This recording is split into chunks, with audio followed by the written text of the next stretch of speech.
Masechet Baba Kama Daf Lamed Daled Tenor Rabanan Shor Shaveh Matayim Shenagach Shor Shaveh Matayim Vechabal Bo B'Chamishim Zuz Veshavach Ve'amad Al Arba Me'ot Zuz Shel Maleh Lo Hiziko Haya Omed Al Shemone Me'ot Zuz Noten Kishat HaNezek.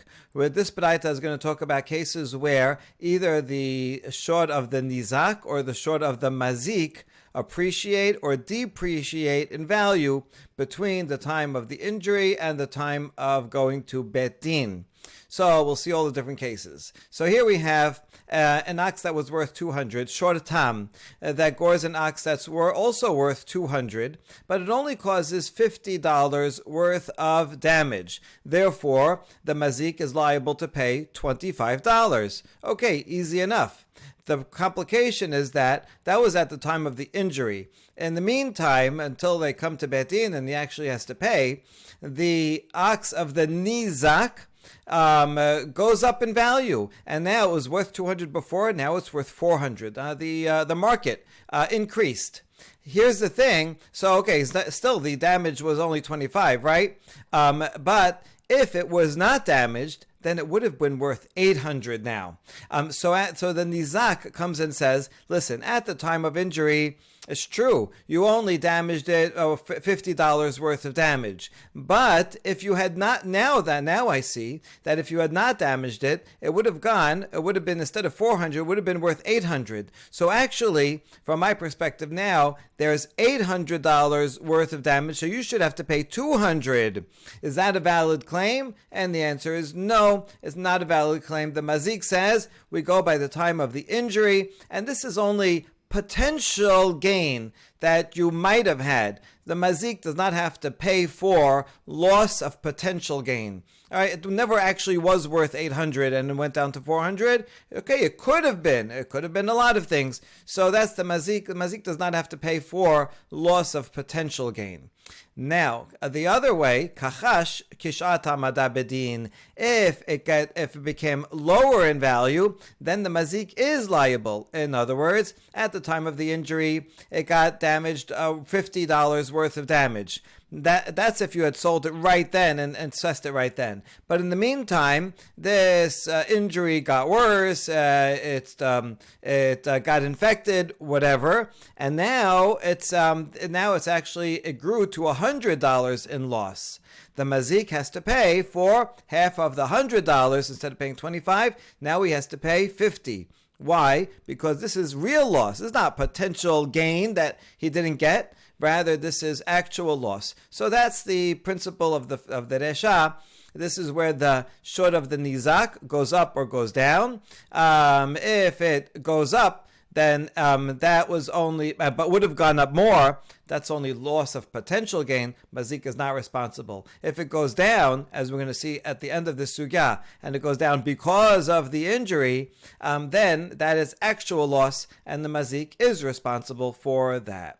Now, how about the short of the mazik going up or down? Shavach mazik noten lo kishat nezek. Kachash kishat hamada bedin. Let's talk about a case where I own the short tam. It's worth 200, and it does damage. Let's say yours is a premium ox. It's worth 1,000. So I cause $1,000 worth of damage to your short.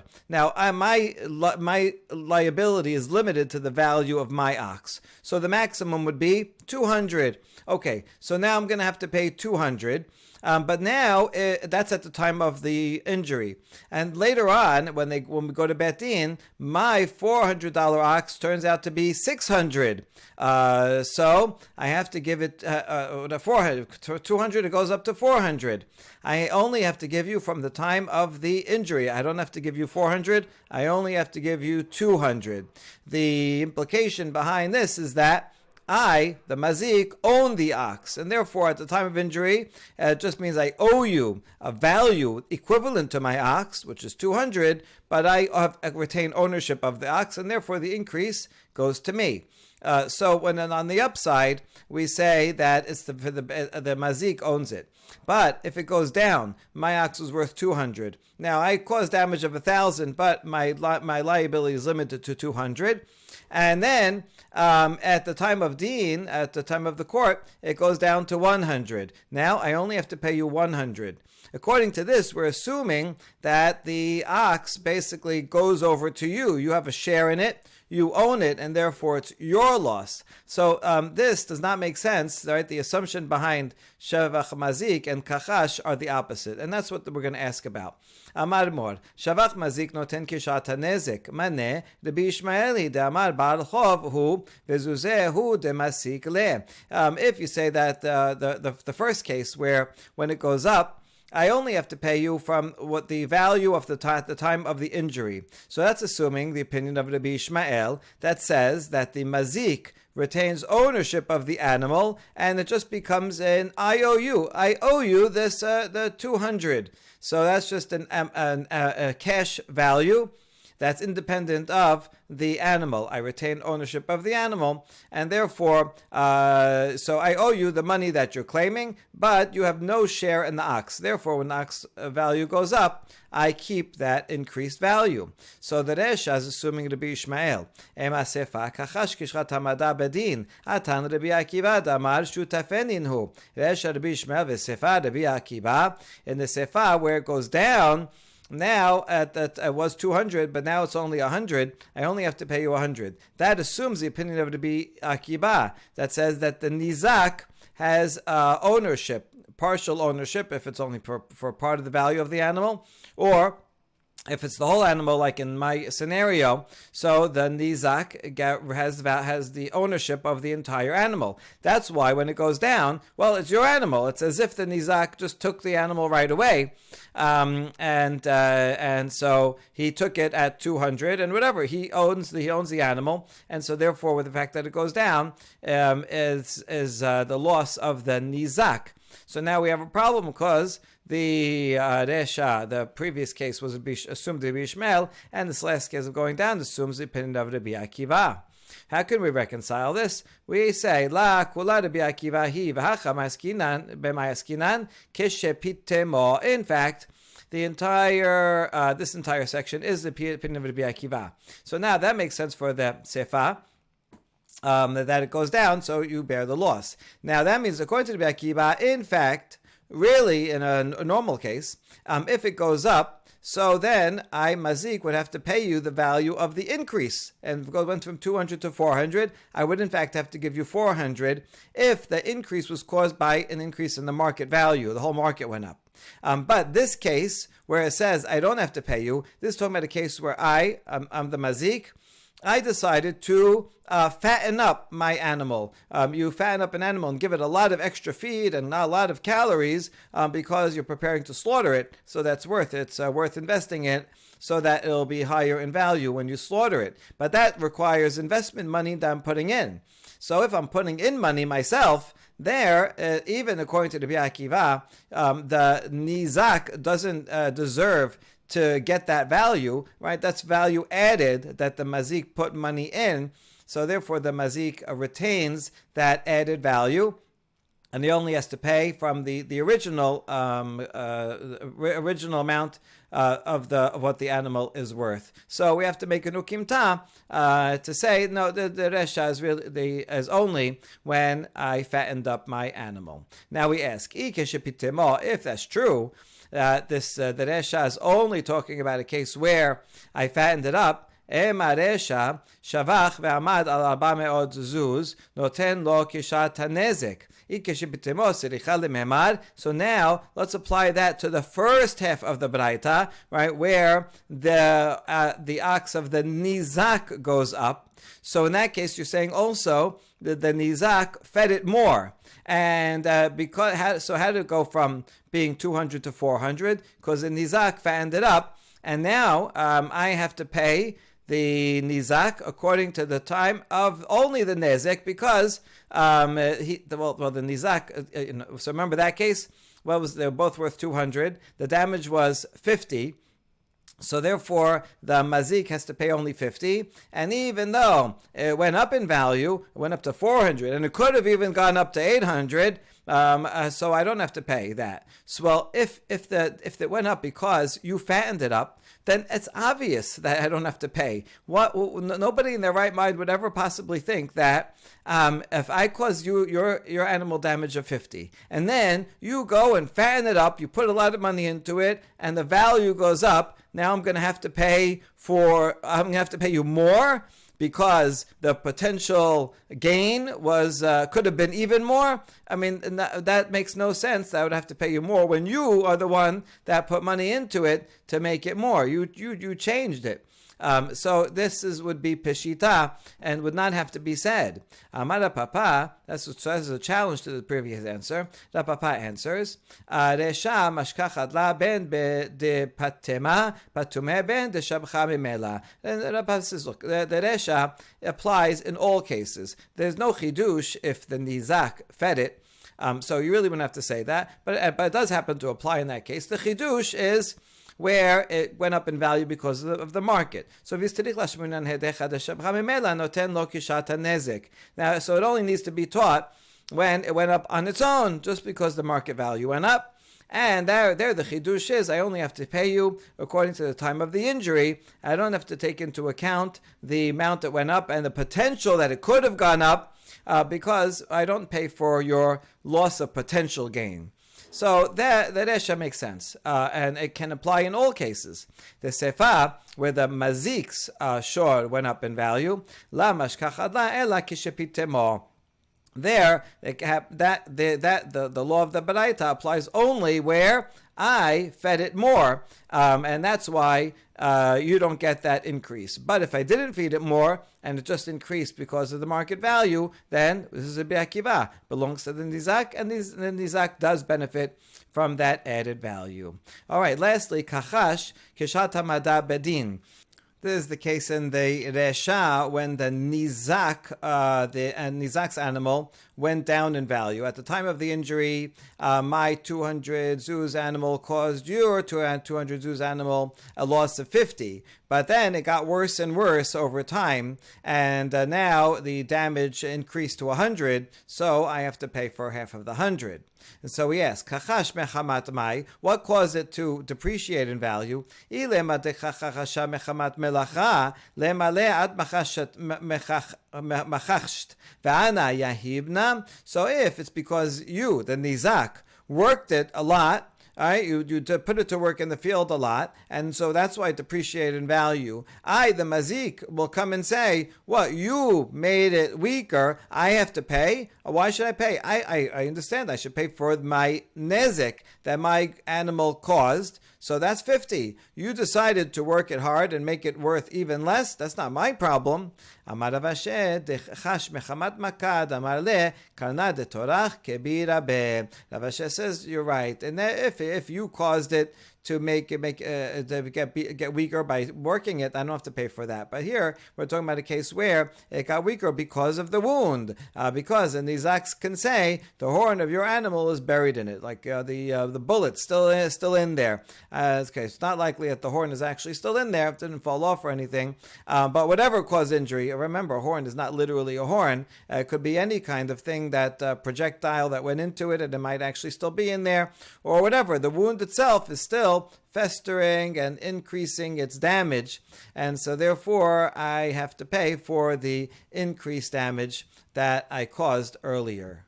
Nu Mishnah, shor shaveh 200 shenagach shor shaveh 200, ואין הדבר יפה כלום. אמר רבי מאיר, על זה נאמר, ומכרו את השור החי וחסו את כספו. You have a short time that's worth 200 that kills another one that's worth 200, and the carcass is worth 0, nothing that can be retrieved. So the damage is a full 200. And it's short time, so the mazik has to pay 100. Rabbi Meir says this is the example that's mentioned in the pasuk where it says that they sell the live shor, that's the shor that was mazik, and they split the amount. Since the full amount of the shor mazik is 200, if you would sell it and split it, so then each side would get 100, and that turns out to be exactly what the mazik owes the nizak. What Rabbi Meir is getting at here is that if you look in the pasuk, it says וכי גופי שור איש את שורהו והמת, מאכלו את השור החי וחסו את כספו, וגם את המת יחסון. It says you split it. Now the question is, well, that would not be true in every case. Let's say it causes damage that's only worth, the oxes were, both oxen are worth $200, and the damage is only worth $10. So then you wouldn't split the amount of the goring ox. It would just be a very small amount. And there could be other cases where it would be more. So why would you have, it could be 200 that damages something worth 1,000. And then he has to sell or give the entire shor. So why does it say that you split it? The Bimir explains that the pasuk is talking about a specific example of a case. Like, for example, if the numbers are like this, then you'd end up splitting it. But it doesn't mean that that you always sell the live animal and split it. It's in accordance with the ratio and the proportion of what it caused damage. So Rabbi Meir says this is an example of the case that the Torah has in mind. Amalo Rabbi Yehuda, v'chen halacha. Rabbi Yehuda says, listen, I agree that would be the outcome of the halacha in this case, except Rabbi Yehuda does not think that that's the case that the Torah has in mind, because v'kiyamta u'machiru et hashor hachai v'chasu et kaspo v'lo kiyamta gam hamet yechesun. You fulfilled the first half of the pasuk that says you sell the live animal, the mazik, and split its value, but the pasuk continues and says you also split the value of the nevela, of the dead animal that was gored. And here you said it's not worth anything, so therefore you're not selling that and splitting the value of that one, so you didn't fulfill the entire pasuk. Rather, Rabbi Yehuda says, I have a better scenario. That is an example of the entire pasuk. Ve'ezeh, ze shor shaveh 200 shenagach shor shaveh 200. Ve'nebela yafeh 250 zuz. Sheze notel chasi hachai v'chasi hamet. Ve'ze notel chasi hachai v'chasi hamet. Here's Rabbi Yehuda's example is, also both are worth 200.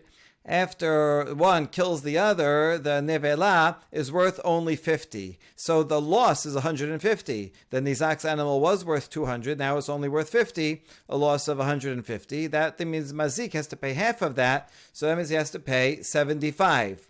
Now, okay, so he could just pay 75, but look how it turns out to be the same amount. If you sell the live animal, that's was worth 200, and you split that, so they get 100 each. And you split the dead animal, that was worth 50, so they get 25 each. So the mazik, he had an animal that was worth 200, he gets 100 plus 25. He gets 125, so that means he's out 75. Exactly, that's how much he's supposed to pay. So he doesn't pay cash. Instead, they just split the value of the animals. And the mazik also gets what he deserves because he also had something that was worth 200, and he's getting also 125, and so he's incurring half of the loss of 75, which makes perfect sense. And so you see, the Yehuda says this is an example where the numbers match up to to what the Torah had in mind. Torah is giving you an example of if it's numbers like this, then you would split the live and split the dead animal. Of course, if the numbers were different and it was more or less, then you wouldn't always do it like this. But this is the example of the Torah. So you see that Rabbi Meir and Rabbi Yehuda are actually arguing on the halacha. They're going to agree on what the outcome is if it comes to Beit Din. They're only arguing on what would be a difference in the typical case that the Torah is giving as an example. Now we have a Baraita that expands on their views. Tenor Banan. Here we have Rabbi Yehuda first, the opposite order. Shor shaveh 200 shenagach shor shaveh 200. V'nebela yafeh 50 zuz. Ze notel chasi hachai v'chasi hamet. V'ze notel chasi hachai v'chasi hamet. V'zeu shor hamo b'Torah divrei Rabbi Yehuda. This is exactly the same as we just said. And both worth 200, but then after it dies, it's only worth 50. So if they split both of them, they each get 125, and so that's the same as a payment of 75 loss for both of them. That's the example of the Torah. Rabbi Meir omer, en zehu shor ha'amur b'Torah, ela shor shaveh 200 shenagar l'shor shaveh 200 ve'enan debela yafeh kelum, al ze nemar machlu et hashor hachai v'chasu et kaspo. Rabbi Meir also gives same cases in the Mishnah. That's not what the Torah had in mind. Torah gives an example of they're both worth 200. and the nevela is worth 0, and he has to pay 100, and therefore you sell the live animal, and he gives it and split the value, and that's 100 each. It's a payment of 100. So now we ask, according to the Bimeir, Ela ma ani mekayem vegam et hamet yachasun pechat shepechato mita mechasin b'chai. The Bimeir, what do you do with the rest of the pasuk that says you split the value of the nevela? The Yehuda, we understand that perfectly, that you sell the value, but according to you, that has no value. So what does this mean?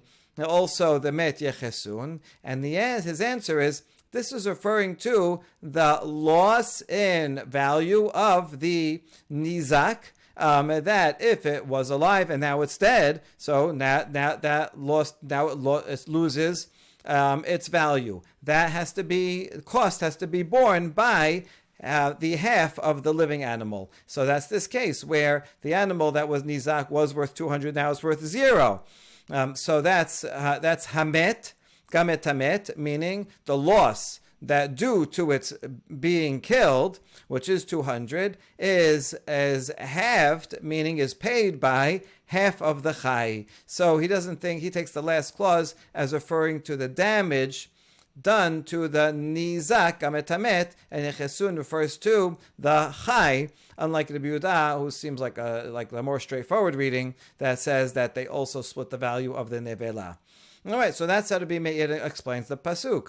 Mikedi ben the Bimeir ben the Yehuda hay 125 shakil, v'hay 125 shakil. Mai benayhu. So now we ask, in the scenario of the Yehuda, the ends up being the same result whether you follow the Bimeir or the Yehuda. This one is going to pay 125, and the other one's take. This one's going to take 125, and the other one's going to take 125. So what's the difference between them? The only difference is that how you calculate it. According to the Yehuda, you sell both of them, and so that's together they're worth. One's worth 200, one's worth 50. So together worth 250. You sell it, and you split the profits, and each one takes 125, which is a $75 loss for each. So the Yehuda says you do it that way. According to the Bimeir, the nevela in the Yehuda's case, how would the Bimeir calculate it? He would say the nevela, the nizak keeps that, so he keeps the 50. And then you take the live animal. Well, the mazik still owes 125, so he'll have to sell the live animal and pay 125 of the live animal, so that the live animal that's sold for 200, the mazik takes $125 from that sale, so he's out 75. Which is what he would have to pay. And the nizak takes only $75 from the sale of the live animal, because he already has the full nevela, which is 50. So that's 75 plus 50 is 125. So they both end up with 125, and they're both out 75. So it's just a difference of, do you sell both animals and split the profits, or do you sell only one animal and the mazik gets more of it and the nizak gets less of it, because the nizak keeps the carcass? But it ends up being the same thing. So where would there ever be an actual difference between them? There is a case where the carcass diminishes in value. It depreciates from the time of its death to the time that it's actually sold, depreciates in value. The Bimeir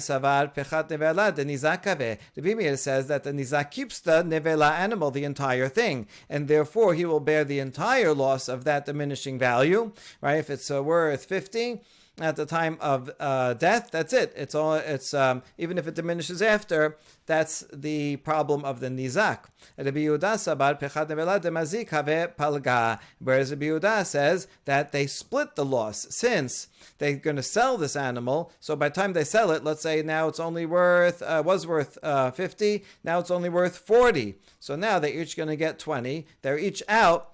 They could have gotten 25 before. Now they're each going to get 20. So they're each out another 5. So they split the diminishing value of the animal, because the mechanism is you sell that animal and they each get half. And so that would be a practical difference. Amar le Abaye, that was what Rabba said. Abaye challenges it. Im ken masinu l'Rabbi Yehuda tam hamur mimuad. So that means that according to your interpretation, for Rabbi Yehuda, a shor tam, is more stringent than a shor muad, because with a shor tam, let's say I'm the mazik, I have to share in the loss that happens to the nevela, whereas the halacha in the case of muad is that I don't share in that loss. In the case of muad, I cause you damage, and now your ox that was 200 is worth 50. Okay, I have to pay you a full amount of 150 from my best land. And in that case, let's say it was worth 50 at the time of injury. If it goes down after from that, not my problem. It's your animal. You keep the nevela totally. And so therefore, you see that with regard, it's not that the entire amount in the end, still tam I'm paying only half, and for mu'ad I'm paying the whole amount. But it means with regard to this, who bears the loss of the nevela? You're saying for shor tam, I'm responsible for half the loss. But for mu'ad, I'm not responsible for any of the loss. It doesn't make sense that a tam would be more stringent than mu'ad. And if you say, maybe you'll say, yes, there could be cases where a tam is more stringent than mu'ad, like in the following case, Kiditnan, Mishnah later on, Rabbi Yehuda Omer, tam chayab mu'ad patur. This is regarding shomer. Rabbi Yehuda learns from Pisukim that if I'm watching your shor tam and not watching it very well, and it goes and causes damage, I'm liable. But if I'm watching your shor mu'ad and it damages, I am not liable. So you see here, I'm more liable for tam than for mu'ad. So there could be a case, according to Rabbi Yehuda, where tam is more chamur than mu'ad. But that is not good. A good example. Okay, we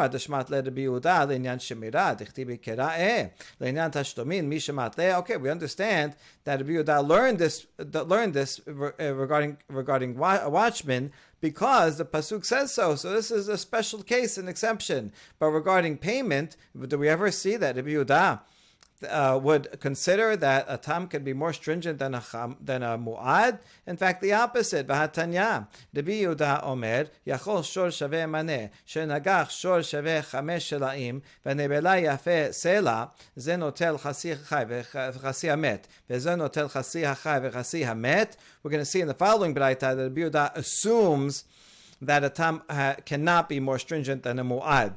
The reasoning here is going back to the pasuk that we started with in Sefer Shemot.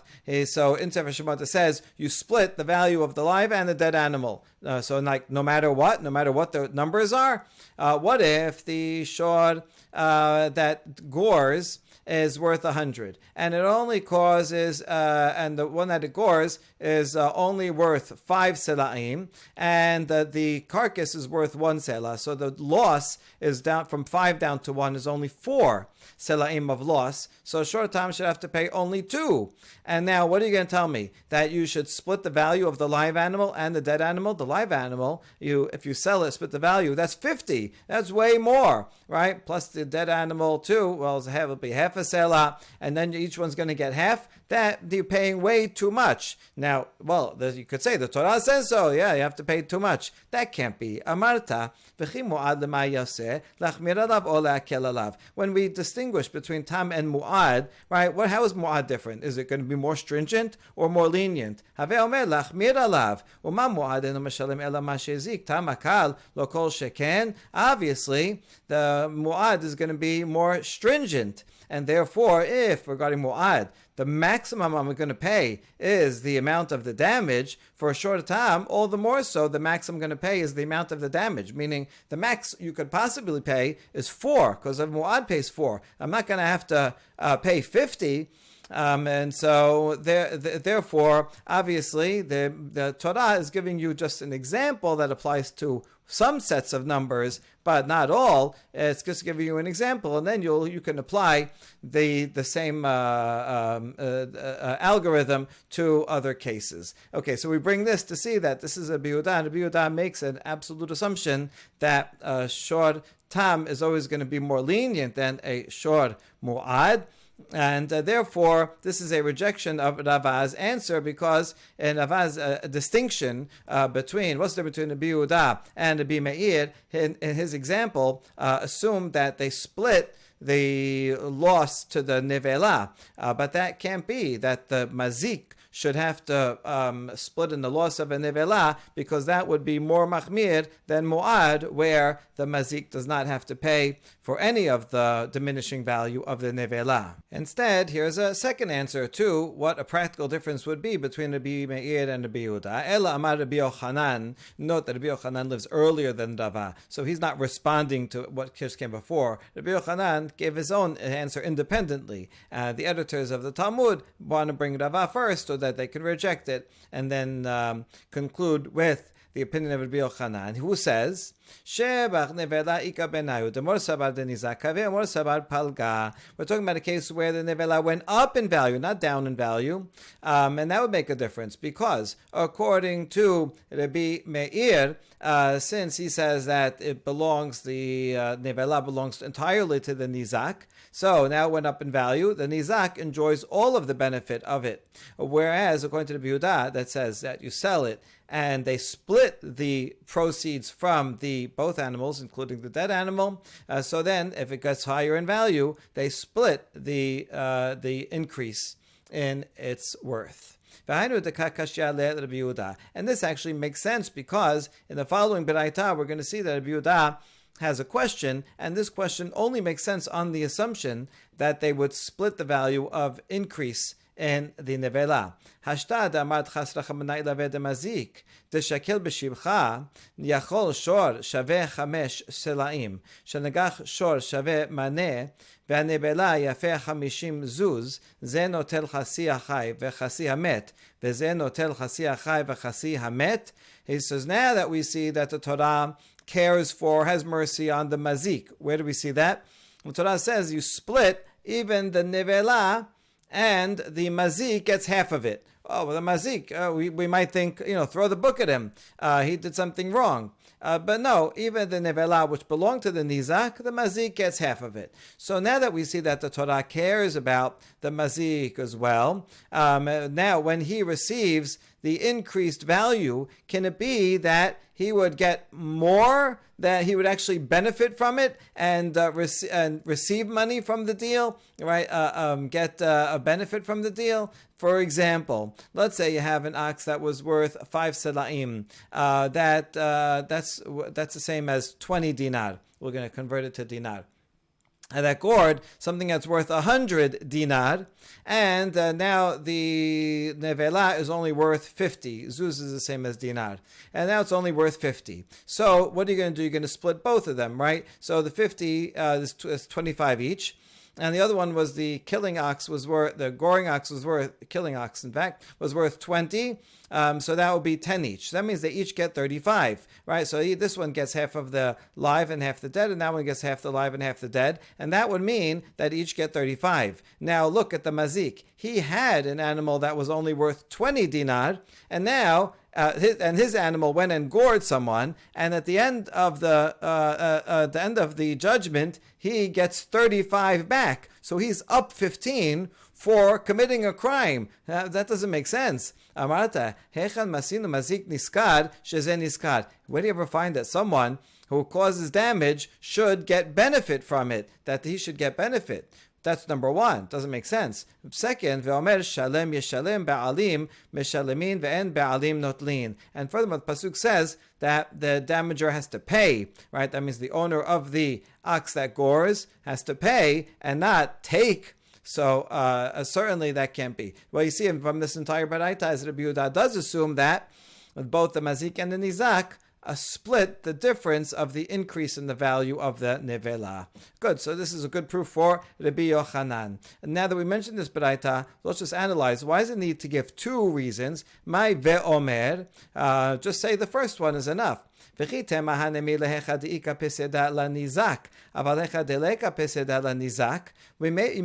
say that the mazik should not gain from the deal. Maybe you'll say, okay, he shouldn't gain as long as there is some loss to the nizak. But let's say the nizak is made whole and has no loss. Maybe then the added the added income, maybe that could be split, and then the mazik even can, in fact, benefit from it. That's why I need the second pasuk to say shalem yeshalem, that the mazik never gets money from out of the deal. So what would be an example like that, where the nizak is made whole and there's even extra to go around? Kegon, shor shaveh hamesh selaim, that's 20 dinar. Shenagach shor shaveh hamesh selaim, it's also worth 20 dinar. V'nebela yafeh sheloshim zuz, and now it kills it, but then it goes up in value and is actually worth 30 dinar, right? Even more than it was worth when it was dead. Shakil nami mazik b'shibha. So now you have you sell the 20 and you sell the 30. Altogether, that it's 50, and you sell both of them and split it, and you get 25. That means each one gets 25. So each one started with 20, and now they get 25. So you might have thought that, oh, in this case, since the nizak, he only had 20 to begin with, and so he gets all of his loss, and he even makes 5. So maybe the mazik in that case can make 5. As long as the nizak is missing something, mazik can't make money. But if the nizak has everything plus, maybe the mazik also can make money out of the deal. That's why I need the second pasuk. Ve'omer shalem yeshalem be'alim yeshalemin ve'en be'alim notlim. The owner of the goring ox always has to pay. And fine, if it gets up to 0, that he doesn't have to pay anything, fine. But you can never have a case where he actually gains and takes money out of the deal. We end with one last question and clarification for the opinion of Rabbi Yehuda. Amar le Rav Acha bar Tachlifa le Rava. Im ken, masinu Rabbi Yehuda tam meshalem yoter mechasi nezek. V'atorah amra u'macheru et ashor achai v'chasu et kaspo. He says, if you say that according to Rabbi Yehuda, you split the value of the live and dead animal, you just do that automatically, then you can have a scenario where the mazik will end up paying more than half the damage, because if you just follow the Torah and says you sell the live animal and you split it, well, what if the live animal is worth a lot of money more than the damage? For example, here Rabbi Chanel gives an example of the short time is worth 300 dinar, and of course the animal is worth 200 dinar, and the carcass is worth 50. So then, after you divide both, each side gets 175. Now the loss was only 150, and yet the nizak is going to get 175. So the mazik is paying more. So if you just follow the simple formula, then you'll end up with paying more, and that doesn't make sense. And the answer is It le Rabbi Yehuda pechat shepechata mita mechasin bachai. In fact, Rabbi Yehuda agrees with the interpretation of this of Rabbi Meir to this section of the pasuk v'gam et hamet yachasun. As we said before, Rabbi Meir said that this means that the loss due to the animal dying, the nizak now being dead, the loss is split. Is split and paid from half of the chai. But so this is a limitation on the amount that the mazik has to pay. All right, for the loss of the met, you split the loss, and so the mazik will not have to pay more than that. Okay, so now that we see that the Rabbi Yehuda agrees with that interpretation, that the loss is split, and therefore he doesn't have to pay more of the loss. Now, how does the Rabbi Yehuda know that? Okay, good. Now a question.